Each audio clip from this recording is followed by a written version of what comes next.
Hello everyone, this is Nemernan, and today I will be discussing my team that I used to complete the electric type challenge. So, to start things off, we decided to do it so that, we decided to make it so that I would not use any of the S-rank ones on electric, which means I couldn't use Iron Hands, Raging Bolt, and Zapdos. And as you can see, they are not on the team. But to start things off, we'll talk about Regieleki. So this Pokemon I decided to use as a Rapid Spinner, since I believe Rapid Spin or any form of hazard removal is incredibly important for Electric to have, seeing as Rotom Wash lost Defog, so it definitely needs some form of hazard control if it wants to do its job properly. And Regieleki is pretty good at that. It also serves as like a secondary checkmate threat in case you manage to kill a ground immunity that's been making it tough for your electric type Pokemon to do anything. So yeah. Next up we got Sandy Shocks. Electric ground type has photosynthesis and this specific EV spread so that in the sun it can outspeed a specific Pokemon like before this set was made for gouging fire, I believe. And it was made to outspeed that thing with an adamant nature. But now it's used for outspeeding Ogerpon Hearthflame. Normally you would have Power Gem on this set to make sure it actually checks that, but on this set, I decided to opt for just Stealth Rock and Earth Power. I didn't really want to use Power Gem because I felt like it wasn't really necessary. And it just took up too much of a move slot, because I really wanted to make sure I had both Volt Switch and Thunderbolt, so that I had a stronger option and a pivot option. And pivoting on this thing is incredibly important, considering the fact that I'm using a Bellibolt. Bellibolt is actually a mon that's currently unranked on the electric type viability rankings, and I think it's a bit wrongful, because this mon does have a niche, and it did have a niche earlier in this generation, and I'm not sure why it fell off, because it still does its niche pretty decently, but I think the reason why it's not ranked is because the playstyle that Bellibolt works with isn't really good for electric, because electric needs to be hyper offensive, and this this bulky offensive style doesn't really work for electric very well, because it doesn't have the Pokemon to properly facilitate a playstyle like that effectively.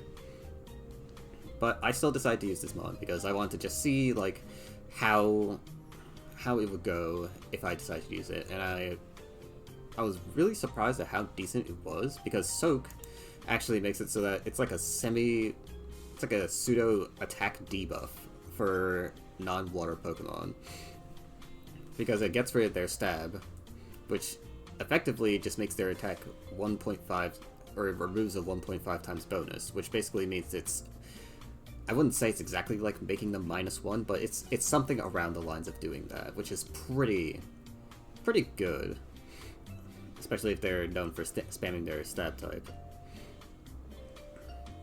So putting this in front of let's say Landorus, for example, actually makes it easier for Bellibolt to live its incredibly powerful Earth powers. It still gets 2-hit KO'd, but it takes significantly less than it normally would.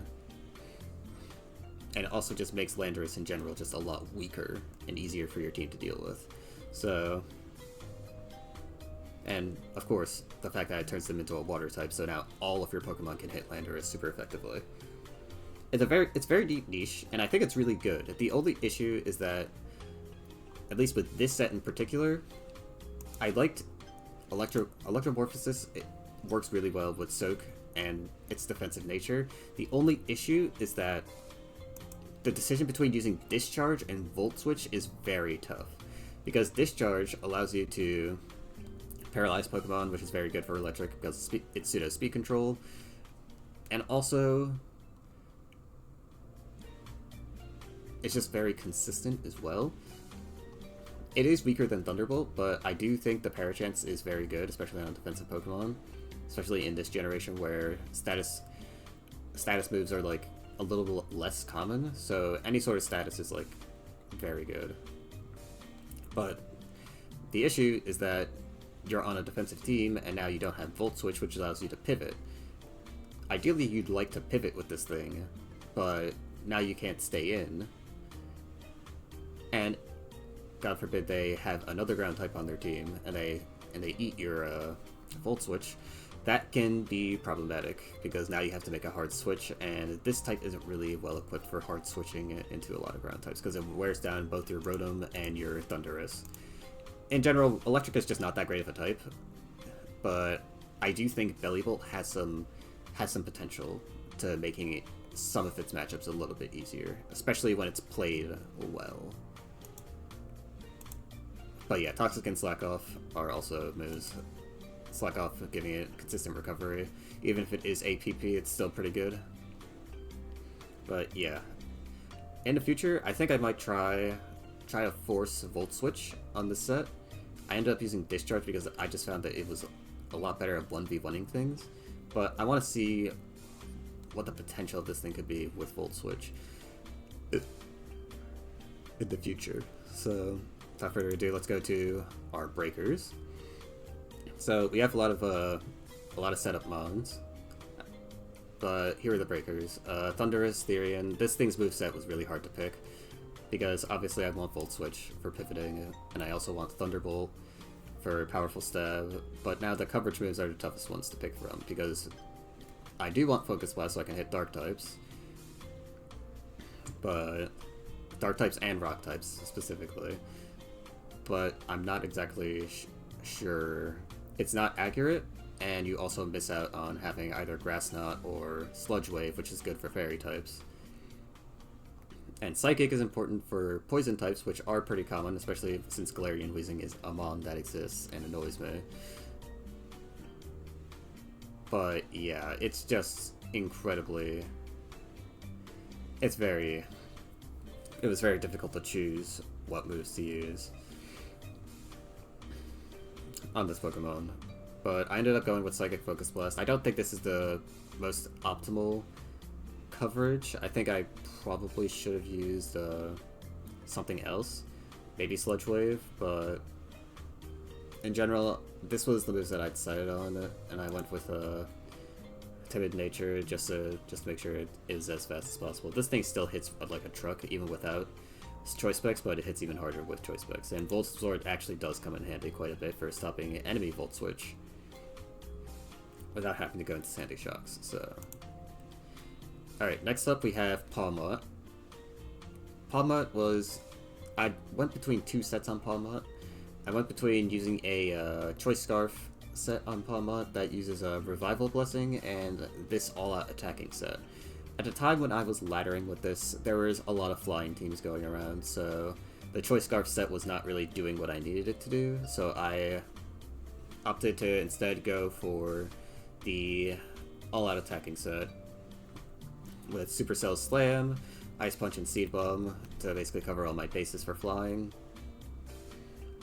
And it didn't end up doing anything in the long run. I still didn't really end up winning a lot, but it did fare better a lot against the flying teams, I will say. But yeah, that's it for Palmot. This mod is unfortunately just super underwhelming, even with Revival Blessing, being able to resurrect a Bellibolt or Thundurus Therian for another shot, or Rotom Wash, who you'll see is defensive. It just lacks a little bit in either damage or speed. It just doesn't do enough. And it's one of the reasons why Electric isn't really that great, but it's still a fine Pokemon. I wouldn't say I hated using it. It was still a fun Pokemon to use. I just wish it was a little bit better. But the last Pokemon is Rotom Wash, and this Pokemon is pretty good on Electric. Not sure why it's not S-rank, but it's probably because it doesn't have Defog anymore, which is understandable. It does make this thing a lot more passive and a lot less good at making progress, but it's still fairly decent at its job, especially as a physically defensive wall, which apparently is not how it's commonly run on Electric anymore. It's run as a special attacker, but I decided to go for the physically offensive set since that's what I'm used to using, and it's also just one of the better ways to make Bellibolt work as well. Since Bellibolt's specially defensive, I need a physically defensive wall to off-put it, and to be able to switch into the things that it can't take. And these two do make a very good core, by the way, because Bellibolt can soak something, so if Bellibolt invites like a physical Pokemon, like let's say Landorus Therian, he can soak that Pokemon, go into Rotom Wash, and now Landorus Therian doesn't do nearly as much damage to Rotom Wash, and now he can also get hit by a Volt Switch, which is incredibly, incredibly good. This is very good against Flying too, because it makes a Pokemon like Gliscor very afraid to switch into Bellibolt or Rotom Wash. So yeah, it's a decent niche, and they work pretty well together.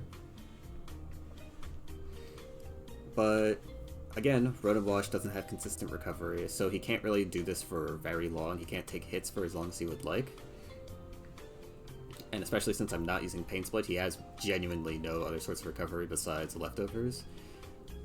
That being said, though, it still did a pretty decent amount of work. The problem with this team at the end of the day was that it just wasn't powerful enough, and its breakers were just not the greatest.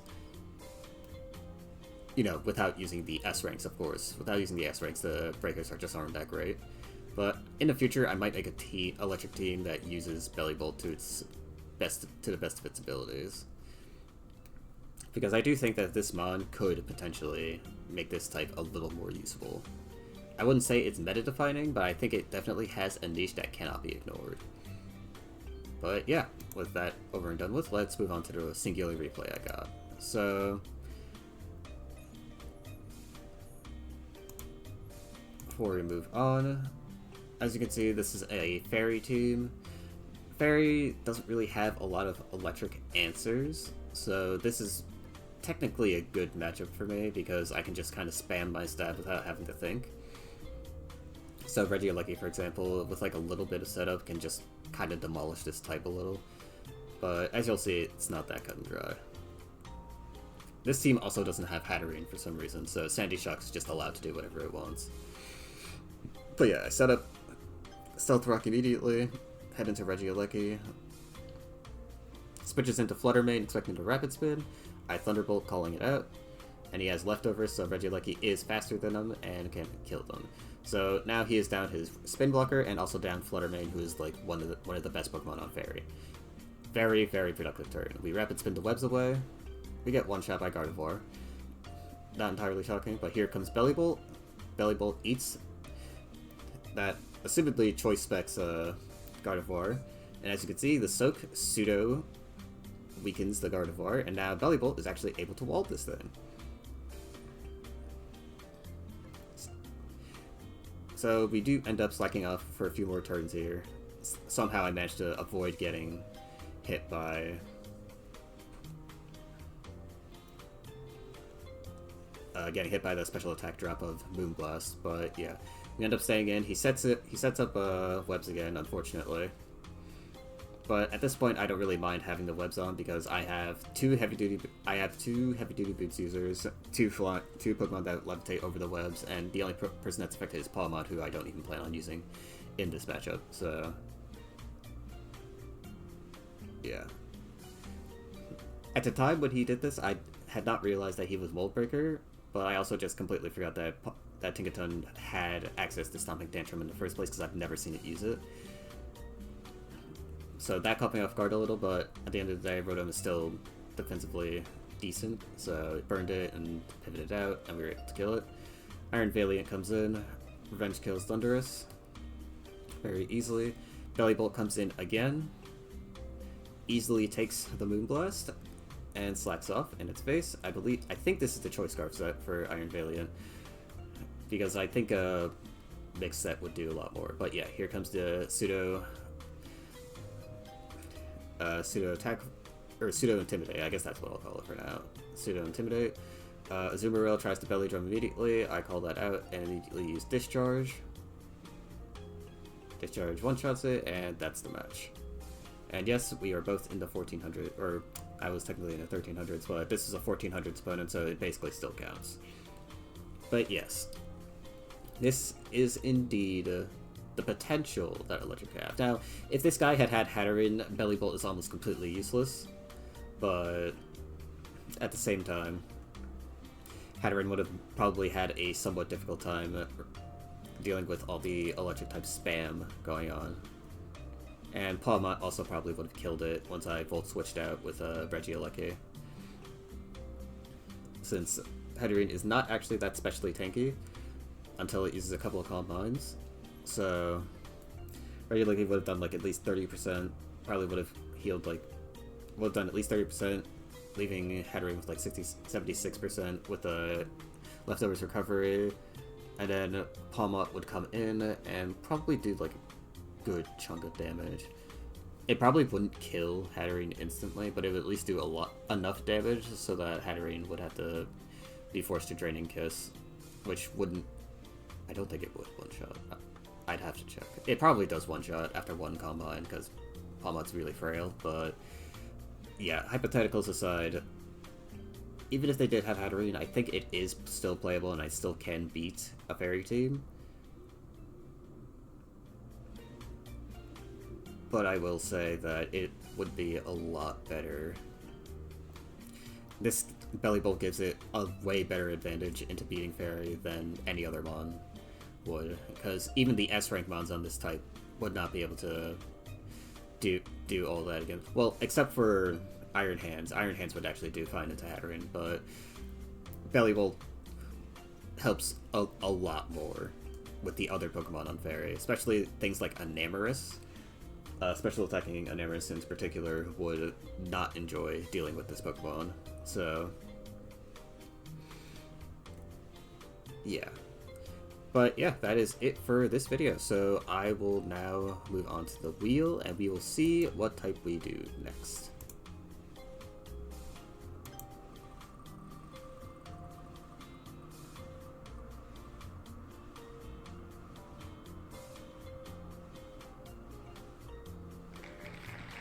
And ironically enough, it's Fairy. Alright, I will see you guys in the next one.